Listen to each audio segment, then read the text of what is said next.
Welcome to Cody Yellowstone Uncovered, a podcast dedicated to exploring the best of Wyoming's Yellowstone country. Ready? Let's go. Welcome back to Cody Yellowstone Uncovered. We've got a great episode for you today. Today, we are mapping out the ultimate action-packed one-day adventure.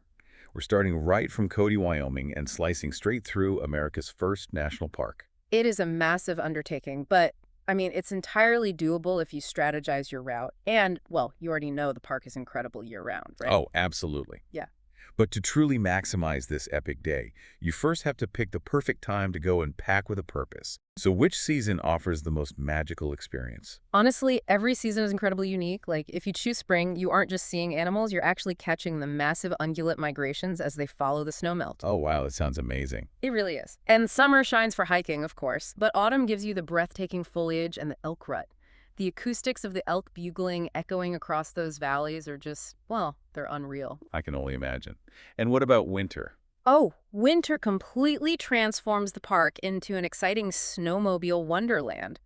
The contrast of superheated steam hitting sub-zero air makes the geyser basins look like almost extraterrestrial. The thermodynamics are definitely much more pronounced then.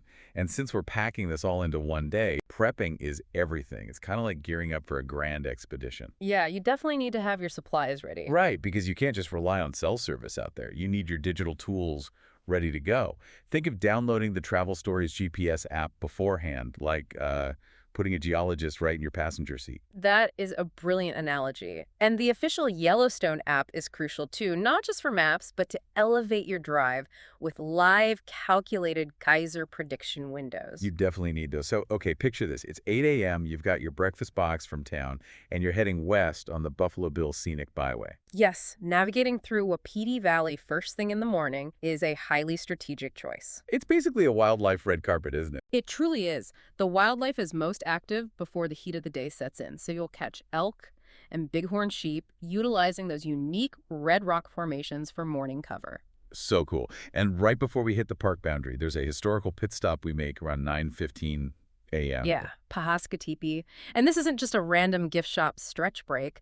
Buffalo Bill Cody deliberately built this actual historic hunting lodge right at the edge of the wilderness back in 1904. Was that to capitalize on the early tourism boom? Exactly. He recognized the East Gate was going to be the premier entry point. He really knew what he was doing. Smart guy. For sure.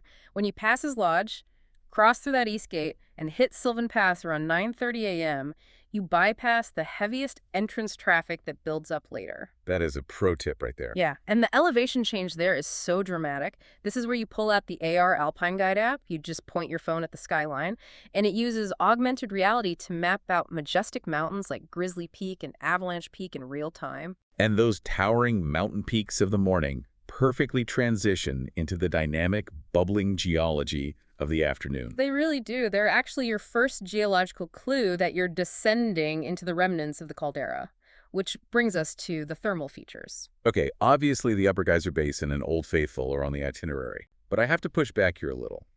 Everyone focuses on Old Faithful, but isn't there an even bigger, taller thermal giant we have to see? You are absolutely right. While Old Faithful is a must, Steamboat Geyser in the Norris Basin really steals the show. It is the world's tallest active geyser. But wait, Steamboat is famously unpredictable, isn't it? Are we just hoping for a massive 300-foot display with our limited afternoon time? It's a fair point, but it's not just a gamble. You visit Norris Basin because of the sheer incredible plumbing mechanics happening beneath your feet. Okay, so it's more about the underground system. Precisely. Old Faithful is reliable because it has a wide, straightforward underground chamber. Steamboat has a highly complex, narrow, and energetic vent system. So even if you miss a major eruption, it's still worth the stop. Oh, 100%.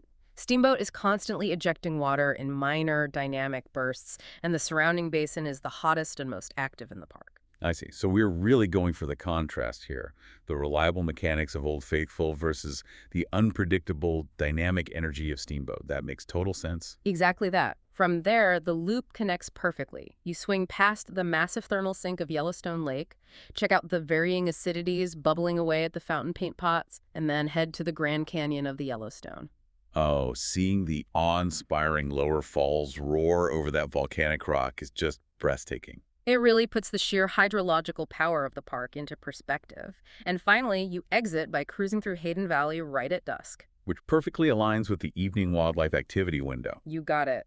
And that beautifully calculated loop drops you right back into downtown Cody by 6:30 p.m. for a well-earned dinner. A full 360-degree ecosystem tour in one single day. That is incredible. It is. And a bonus tip, the smartest way to lock in everything you just saw is to explore the amazing Buffalo Bill Center of the West the next morning. Right, because it houses 5 museums under one roof. Exactly. It contextualizes all the geology, indigenous history, and ecology you just drove through. It's the perfect intellectual chaser. You know, being out there standing next to these ancient eternal thermal features, it really challenges you to ponder how it might shift your own perspective on time and history. It really does. You're watching the Earth breathe exactly as it did thousands of years before we got here. And exactly as it will long after. Something fascinating to chew on during the drive back.